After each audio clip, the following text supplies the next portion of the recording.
Bonjour à toutes et à tous et bienvenue dans cette vidéo qui va retracer mon top drama de l'année 2024. J'ai pas fait une vidéo filmée parce que pour vous dire tout simplement, j'ai pas mal de projets que je veux faire là de vidéos filmées pour la chaîne YouTube et clairement j'ai pas trop le temps en ce moment. Donc je me suis dit que j'allais faire quelque chose d'un peu plus rapide, comme ça au moins j'ai pas trop de montage à l'image à faire, je fais juste une vidéo comme ça en mode podcast. Je vous mettrai quand même quelques illustrations des dramas dont je vais parler. C'est un peu une nouveauté sur ma chaîne YouTube, parce qu'en général je parle que de K-pop, alors que pourtant de base, moi je suis quand même un grand passionné de cinéma. Bon après très honnêtement pas trop de séries quoi, mais c'est vraiment avec les dramas que là je me suis vraiment remis à regarder des séries. Ça commence bien, je me contredis dans la vidéo dès le début, bon. Bref, on s'en fout. Cette vidéo sera découpée en deux parties, on va dire. En fait, il y a vraiment une partie, et puis à la fin, c'est plus une semi-partie, on va dire, voilà, comme ça. Non, cette première grosse partie, elle sera consacrée principalement aux dramas sortis en 2024, et je vous fais ma review de ces dramas que j'ai vus. Et c'est vrai que moi, je suis assez pointilleux sur ce que je peux regarder. Ce que j'aime, c'est du thriller, du policier, du fantastique, de l'horreur. Tout ce qui est romance, tout ce qui est trop dramatique, c'est pas pour moi. Je veux qu'il y ait du suspense, des frissons, des émotions, de l'action. J'ai envie vraiment de vivre le truc à chaque fois, de ne pas m'ennuyer à chaque épisode. Après ça dépend, de temps en temps vous pouvez tomber aussi sur des dramas où vous avez des histoires qui reposent sur le scénario, sur des intrigues, sans forcément qu'il y ait une cascade d'actions ou d'événements qui se passent. Par exemple, actuellement je suis en train de regarder Les Silences de la Forêt, où c'est pas mal de blabla, mais c'est super bien écrit. Même si on se perd un peu au niveau de l'intemporalité, une fois qu'on a l'habitude, je trouve que c'est bien écrit, c'est bien mis en scène, et il y a quelque chose qui fait que je ne m'ennuie pas. Avec moi, bienvenue au pays de la noirceur et de la violence. Super. Et la deuxième petite partie, c'est plus consacré aux dramas qui sont sortis avant. Alors il y en a beaucoup de 2023, et je vous fais vite fait un très bref retour sur ces séries que j'ai vues donc en 2024, et je leur donne une note. Et enfin, je finirai, pareil, très rapidement, les dramas qui sont en cours de visionnage. On va pouvoir démarrer ? Let's go!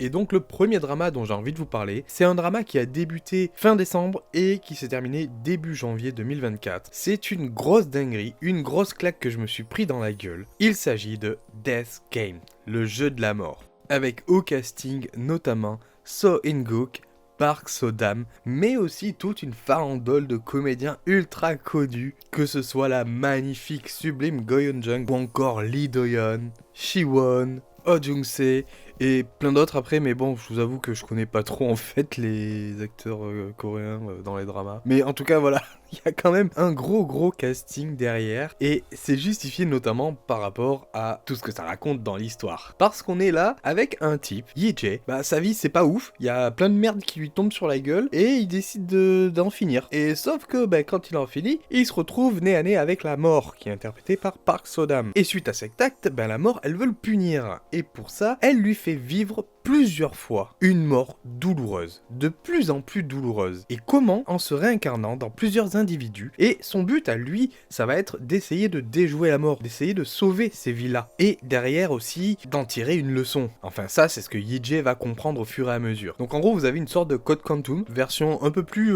trash, et un peu plus tiré par les cheveux, je dirais, mais dans le bon sens du terme. Et c'est donc à travers ces vies différentes que vous allez avoir donc toute cette multitude de comédiens et comédiennes qui vont composer la série. Et ce qui est génial avec le jeu de la mort, c'est justement le fait que notre personnage se retrouve à travers plusieurs corps, donc à travers plusieurs vies et surtout plusieurs situations. Et ça permet à la série de développer divers genres. Vous vous retrouvez avec un épisode qui fait plus drame social, drame scolaire. Vous avez un autre épisode qui va être plus axé film de gangster. Vous allez avoir aussi la comédie romantique. Vous allez avoir aussi l'horreur ou encore le film catastrophe. Bref, on ne s'ennuie jamais, parce que chaque épisode apporte sa nouveauté. On a aussi un rythme qui est quand même assez effréné, donc il se passe beaucoup de choses, on ne s'ennuie jamais. Alors il y a aussi des moments de pause un petit peu, permettant aussi à une romance de prendre place, mais c'est bien parce que ça permet d'adoucir un petit peu le rythme, parce que sinon, faut l'encaisser la série quand même. Et franchement, écoutez, c'est une sacrée surprise pour moi, c'est un énorme coup de cœur. Je lui mets la note de 9 sur 10. Et si jamais vous pouvez retrouver cette série sur Amazon Prime. Maintenant, nous allons passer à un des plus gros cartons de Netflix en termes de drama. Une des séries les plus attendues, qui a déjà fait parler d'elle avec sa saison 2 l'année dernière, enfin en 2023. Ah, ça me saoule avec l'année dernière, l'année d'avant. Ah, fuck. Quand je dis l'année dernière, c'est 2023. Ça me saoule. J'arrête pas de me prendre la tête à chaque fois avec mes enregistrements, je suis obligé de préciser, c'est relou. Je parle donc de Sweet Home. Vous avez probablement vu Sweet Home quand même, tout le monde en parle de cette série. Si vous ne l'avez pas vue, ah ouais, ça arrive, c'est possible.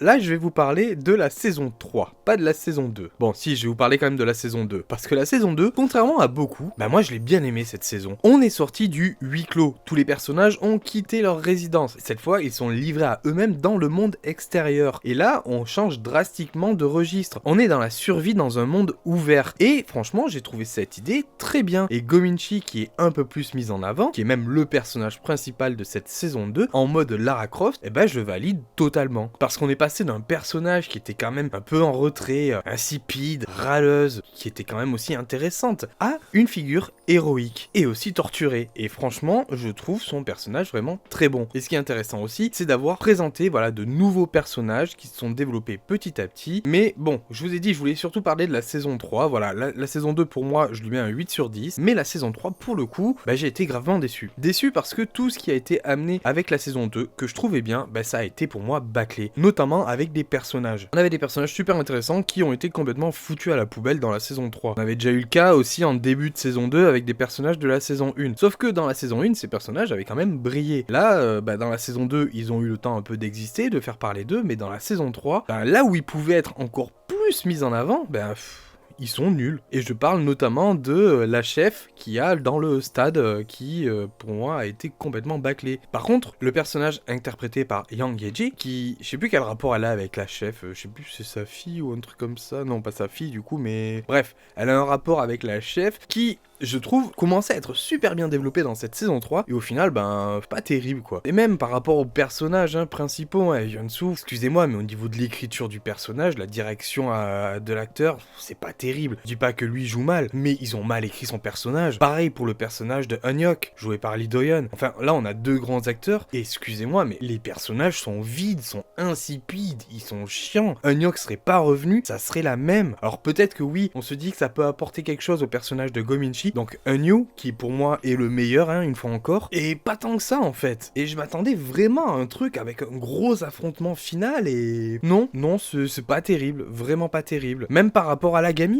interprétée par Kim Chia, c'était génial et tout, ce personnage qui arrive dans la saison 2 avec ses super pouvoirs là, qui est ambivalente, tu sais pas si elle va être méchante ou gentille. Pareil, dans la saison 3, elle est mal écrite. Franchement, cette saison 3, pour moi, est raté. Enfin, pas totalement non plus, mais pour moi, c'est très très moyen. Je vais être très honnête avec vous, j'ai commencé à la regarder, les 2 premiers épisodes, et puis ensuite, j'ai arrêté, parce que ça me saoulait. Je crois que j'ai repris la série 6 mois plus tard, pour me dire, allez bon, je vais quand même la finir. Bah écoutez, j'ai pas perdu mon temps, mais presque. Pour moi, Sweet Home saison 3, c'est un 5 sur 10. J'ai l'impression d'être un peu gentil quand même, mais bon, ça mérite pas non plus en dessous, c'est juste moyen. Bon, maintenant, il est temps de parler d'une autre série qui là, pour le coup, était énormément attendue. Pareil, on est toujours sur Netflix, vous le voyez venir, il s'agit de Squid Game, saison 2, partie 1. Et oui, je précise partie 1, parce que ce qu'on a à la fin de cette saison, ce n'est pas une fin de saison, parce qu'on a même pas de climax, rien du tout. Merci Netflix,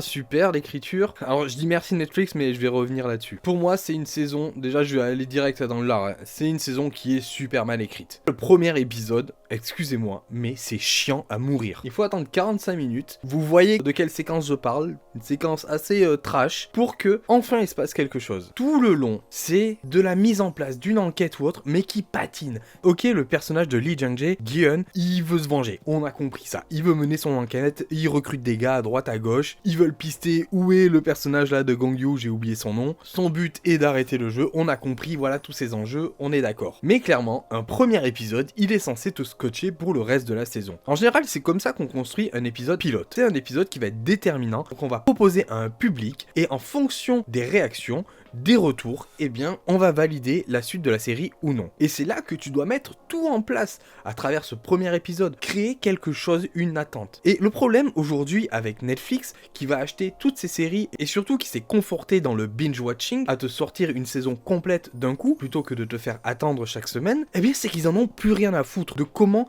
écrire un épisode, de comment faire monter la pression, de comment poser des enjeux, développer une intrigue, mettre du suspense. Et c'est complètement bâclé. Et là où on le voit encore plus, c'est à la fin de cette saison 2, avec cette fin qui est juste une fin classique. On est dans une fin d'épisode, pas une fin de saison. On doit quand même attendre plusieurs mois avant la suite. Fous-nous un putain de cliffhanger qui nous donne envie, qui nous fasse chier vraiment d'attendre. Clairement, là, je m'en fous. Et franchement, je n'attends pas du tout la saison 3. Quand elle sortira, je la regarderai, mais je ne suis carrément pas hypé. Bon, il y a quand même des points positifs à en tirer, hein, notamment au niveau des nouveaux personnages qui ont été créés, notamment le personnage de Hyunju, qui est pour moi mon personnage préféré de cette saison, hyper attachant, mais surtout avec ses deux facettes, très proches des uns et des autres, très aimant, très doux, et à côté, qui est prêt à prendre une arme pour défoncer tout le monde. J'adore ce personnage. La relation avec Youngmi, je la trouve tellement attachante, et donc on retrouve un gros casting avec des acteurs que j'aime beaucoup, comme Lee Jin-hyuk qui joue Gyeong-sok, mais aussi Yi Shi-won qui joue Myung-gi et que je trouve vraiment génial dans son personnage. Il joue trop bien. Yim Shi-won, je trouve c'est un très bon acteur et franchement de le voir dans ce rôle-là, il est détestable, il est chiant,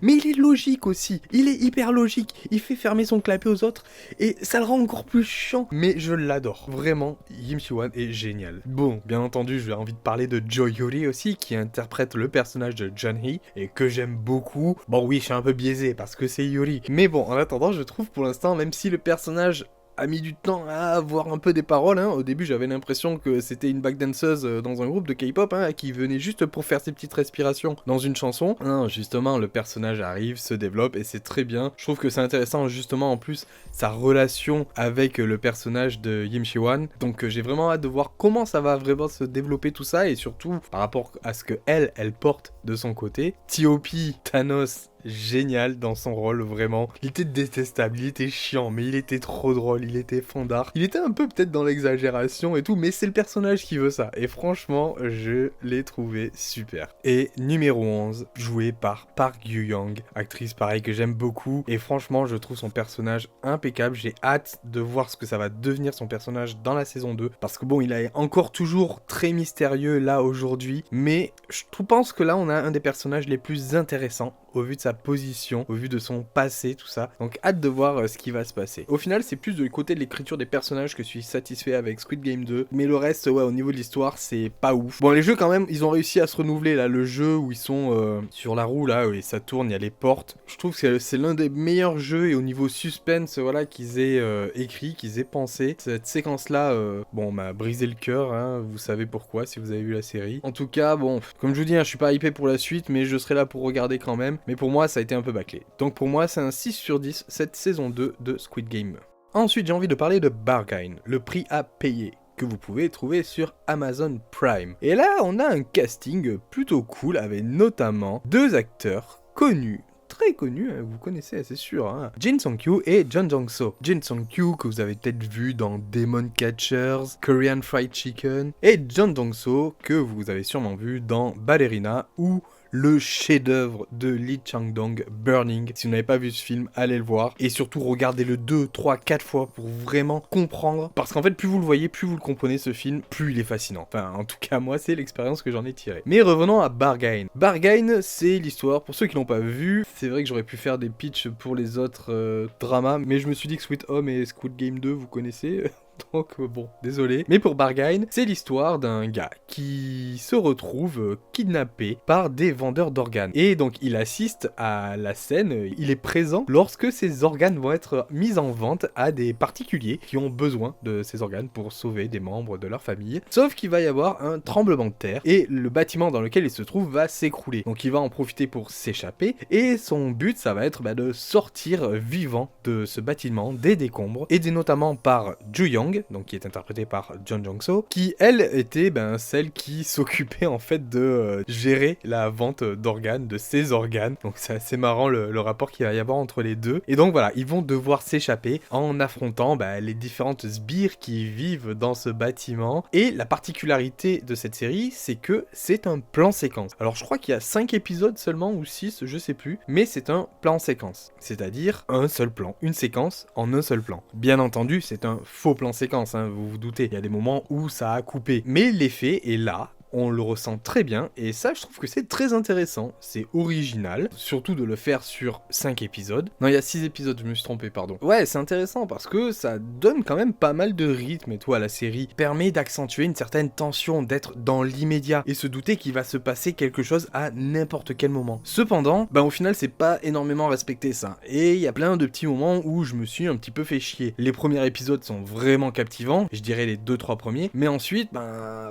ça tourne un petit peu en rond au niveau de l'épisode 4 et 5. Et la toute fin, je la trouve intéressante. Je vais pas vous spoiler bien entendu, hein, je vous laisse aller voir la série, mais la toute fin, ça s'ouvre sur quelque chose qui a l'air beaucoup plus grand, beaucoup plus immense, et s'il y a une saison 2 qui se fait, ça n'aura vraiment rien à voir avec la saison 1, faut s'y préparer, hein. Parce que là on va être dans un registre totalement différent. C'est quand même un peu inégal au niveau de l'écriture, au niveau de la narration, Bargain, donc c'est pas non plus un énorme coup de cœur, hein. Ça partait bien mais c'est pas un énorme coup de cœur, donc je lui mets la note de 6,5 sur 10. Ensuite, The 8 Show. Alors là, on est dans du Squid Game-like. Vous avez un jeu avec des gens et vous êtes enfermés et vous devez rester pour gagner de l'argent. Et pour gagner de l'argent, il faut faire des trucs pas franchement cool. Alors bon, on n'est pas non plus dans quelque chose d'aussi terrible que Squid Game, hein, mais c'est quand même très intéressant. C'est une série qui critique énormément beaucoup de maux de la société, notamment par rapport aujourd'hui à la télé-réalité, par rapport aussi à la violence qui nous est plus facilement accessible, qui est soumise, et aussi par rapport aux écarts entre les différentes classes sociales. C'est une critique sociale intéressante, teintée d'humour, de l'humour à la coréenne, donc très satirique. Je m'attendais quand même à un peu plus au niveau des personnages, mais aussi au niveau des péripéties qui peuvent leur arriver, parce qu'en fait, c'est pas vraiment un spoil, hein, mais ce qui se passe au niveau des personnages à l'intérieur de ce bâtiment où ils sont enfermés, tous les événements qui se produisent, c'est pas des événements vraiment qui leur arrivent, c'est des événements que eux doivent produire, eux doivent déclencher, ils doivent créer du contenu. Donc c'est intéressant de ce point de vue-là. Mais d'un autre côté, je trouve que ça manque d'idées folles. Et c'est les personnages eux-mêmes qui se confrontent à des problématiques plutôt qu'une problématique qui leur tombe comme ça sur la gueule. Il y en a aussi tout de même, mais ça aurait été intéressant tout de même de voir plus de choses, d'événements extérieurs qui arrivent dans leur espace et qui leur posent problème. Aussi, il y a de bonnes idées de mise en scène, avec le format 4 tiers qui apparaît de temps en temps, pas mal de voix off aussi, où les personnages racontent un petit peu leur vie, avec des montages et tout patchwork qu'il y a derrière. Je trouve qu'il y a beaucoup d'idées de mise en scène qui sont vraiment bien foutues et originales. La série quand même s'en sort plutôt bien, je lui mets un bon 7 sur 10. Ça mérite pas plus pour moi, mais en tout cas j'en garde un bon souvenir. Et je vous ai pas parlé des comédiens, mais moi les comédiens,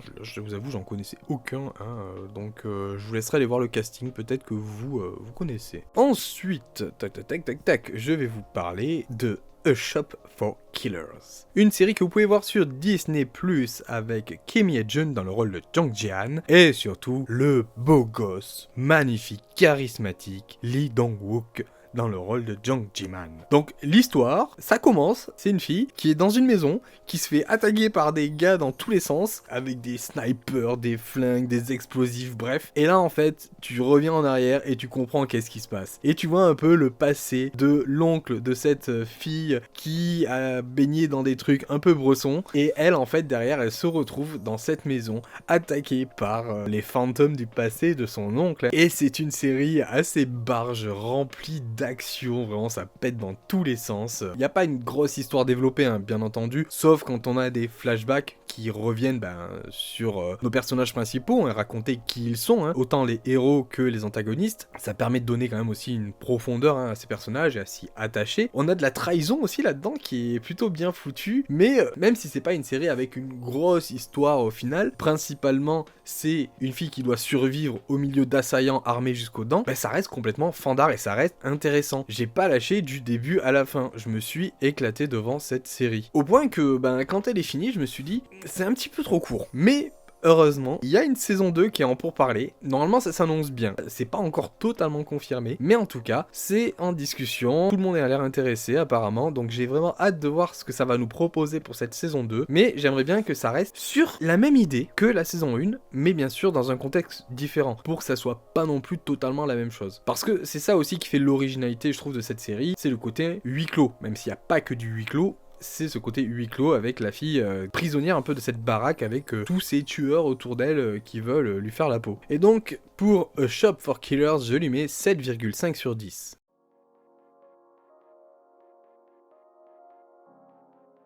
Donc voilà, j'ai fait le tour des dramas sortis en 2024 qui m'ont plu. Bon, clairement, c'est ceux que j'ai regardés en fait, qui sont sortis cette année, voilà. Mais il y a quand même d'autres dramas que j'ai vus, qui sont sortis les années précédentes, notamment 2023. Il y a par exemple Masked Girl, à qui je mettrais 7 sur 10, voilà, c'est sympa, l'intrigue est cool. Le fait de chaque épisode soit axé principalement sur un personnage, je trouve ça très intéressant. C'est pas non plus trop tordu, c'est bien rythmé, donc voilà, 7 sur 10 pour Masked Girl. Ensuite, Beach and Rich, 7 sur 10, j'ai mis aussi. Alors là, j'ai regardé surtout parce qu'il y a Yeri de Red Velvet qui joue dedans. Et franchement, la série n'est pas incroyable. C'est pas parfait. Mais clairement, je me suis régalé. J'aime beaucoup ce côté un peu, voilà, série dans le cadre scolaire où vous avez les ados riches qui sont des connards et vous avez la fille pauvre qui arrive et qui va foutre des claques littéralement dans la gueule de tous ces cons d'ados et tout qui pètent plus haut que leur cul. Et surtout de voir Yeri dans un rôle de pétasse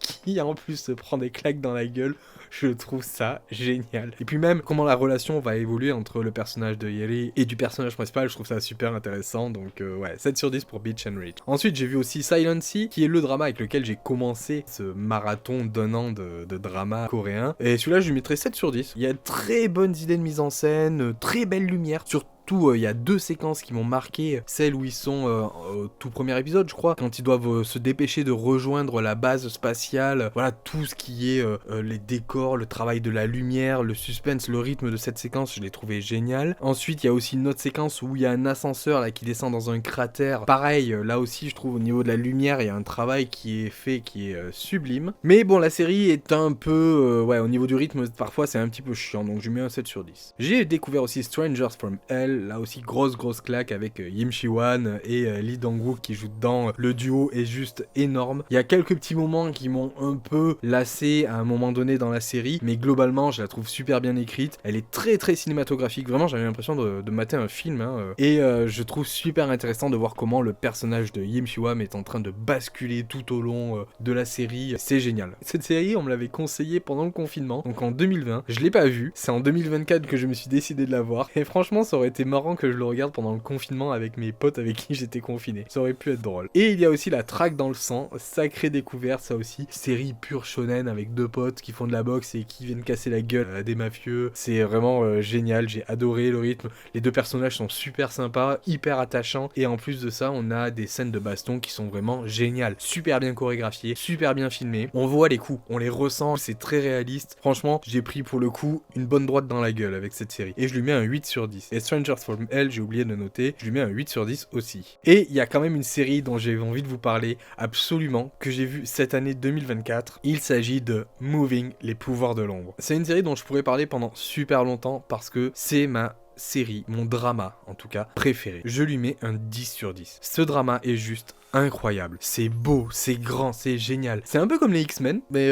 version du coup coréenne. Mais c'est super intéressant de voir cette histoire avec le point de vue des enfants, le point de vue des parents, avec le passé des parents aussi qui arrive, qui s'insère et qui explique tout ce qui se passe en fait, toutes les conséquences qui retombent aujourd'hui sur leurs enfants, la responsabilité des parents et de leur pouvoir. Et l'histoire elle est belle aussi, c'est magnifique. Il y a énormément de moments qui m'ont touché. Si vous avez vu la série, je pense qu'on est d'accord pour dire que l'épisode 10 et l'épisode 11, c'est vraiment des grosses claques cinématographiques. C'est incroyable. Globalement, toute la série est pour moi une claque. Mais c'est tellement beau, c'est tellement juste, c'est tellement bien interprété. Au casting, bien entendu, au casting, on retrouve Go Yoon-jung. Voilà, donc ça m'a poussé vers la découverte de cette série. Mais bon, Go Yoon-jung ne fait pas tout, même si c'est clairement la femme la plus incroyable sur cette terre. Mais bon, ça ne fait pas tout non plus, parce que le personnage aussi de Bang-sok, qui est interprété par Lee Jung-ha, qui est donc le personnage principal de cette série, est incroyablement attachant. J'adore ce personnage. Même les parents, surtout je vous parlais de l'épisode 10 et 11, mais ça vous permet de voir une masterclass d'interprétation par le comédien Sung Yong-hyo, qui interprète le personnage de Ju-won, qui est juste fascinant. Mais après, il n'y a pas que, bien entendu, il y a tout plein de personnages qui ont été écrits à travers cette série et qui sont juste géniaux. Voilà, si vous aimez les films de super-héros, d'action, avec pas mal de suspense, pas mal de thriller. Bon, il y a de la violence aussi, hein. Dans certains épisodes, c'est quand même très violent. Il y a un peu de tout quand même dans cette série. Faudrait presque que je fasse une vidéo consacrée à Moving, parce que là, juste de résumer, ça me saoule. Il y a tellement de belles choses à dire. Par exemple, il y a juste une séquence dont j'ai envie de vous parler, qui pour moi, vous allez la trouver hyper simple, mais je la trouve tellement belle, cette séquence. C'est le moment où vous avez le personnage de Hee-soo, donc interprété par Go Yeon-jung, qui vient, d'utiliser ses pouvoirs dans son lycée, et qui se fait virer de son lycée. Et donc, elle part du lycée avec son père qui est devant, qui marche. Elle le suit. Elle se parle dans sa tête. Et elle culpabilise par rapport à ça. Parce qu'elle comprend pas trop en fait ce qui se passe. Elle a ses pouvoirs, mais elle comprend pas trop. Et tu vois qu'il n'y a pas eu de dialogue par rapport à ça avec son père. Parce que son père, lui, il avait peur aussi de ses pouvoirs, de ce qu'il a pu transmettre à sa fille. Et tous les deux, on les voit marcher. Il y a une petite distance et tout entre eux, mais à la fois elle a un regard très doux sur lui, sur son père, et elle veut savoir, tu vois. Et puis ils vont commencer à parler, et il va lui parler de son passé, lui faire une révélation sur sa mère, tout ça, enfin bref, c'est touchant. Le rapport entre les deux, sans forcément se parler directement, on voit un lien très fort entre les deux personnages, et c'est super bien filmé, avec en plus cette golden hour, le ciel qui est en train de s'embraser et tout, c'est rempli d'émotions, et juste une petite séquence comme ça, à travers cette série, ça réussit à me procurer mais quelque chose de ouf. Pour moi, ça fait partie vraiment des petits éléments qui contribuent à vraiment la grandeur de Moving. Et il y a encore d'autres scènes comme ça, mais bon, comme je vous ai dit, il faudrait que je fasse une vidéo complète sur cette série. 아빠, 나 이런 거 아빠 알고 있었어? Bon, maintenant, je vais arrêter de trop parler, hein. Il est temps de finir sur quelles sont les séries que j'ai en cours actuellement. En ce moment, je regarde donc des séries que j'ai mis en pause, ou j'ai commencé à regarder les premiers épisodes, mais que je regarde de temps en temps. Il y en a beaucoup, donc faut que j'arrive à bien m'organiser pour déjà les finir, celles-là. Il y a Les Silences de la Forêt, dont je vous parlais. Il y a The Glory, que j'avais commencé début 2023, mais que j'ai toujours pas terminé. Faudrait que je reprenne la série. Il y a Duty After School, Night Has Come, Game Development Girl, parce qu'il faut quand même que je vois la web drama avec Irene de Red Velvet, non mais. Et puis il y a aussi What's Summer Like, qui est un web drama avec Soyeon de Triple S. J'ai commencé à regarder, c'est cucu à souhait, mais bon je m'en fous, c'est avec Soyeon, ça a l'air mignon, c'est marrant. Donc voilà, c'était ma vidéo review sur les dramas de 2024 et aussi d'autres dramas que j'ai découverts cette année. Et j'espère que ça vous a plu. Est-ce que vous avez eu des dramas particulièrement qui vous ont plu cette année et puis même les années auparavant, hein? Est-ce qu'il y a des dramas que vous me conseillerez? Alors je vous préviens d'avance, il faut que ça soit un thriller, il faut qu'il y ait de l'enquête policière, il faut qu'il y ait du fantastique, de l'action, tout ça. Si c'est juste de la romance, je prends pas. Donc voilà, si vous avez des trucs dans le genre un peu bresson, allez, faites-moi une liste et je verrai ce que je pourrais découvrir. En tout cas, merci d'avoir écouté ce podcast. Sur ce, je vous dis à plus pour une prochaine vidéo, pour un prochain podcast. Amusez-vous bien, découvrez des dramas. Allez, ciao!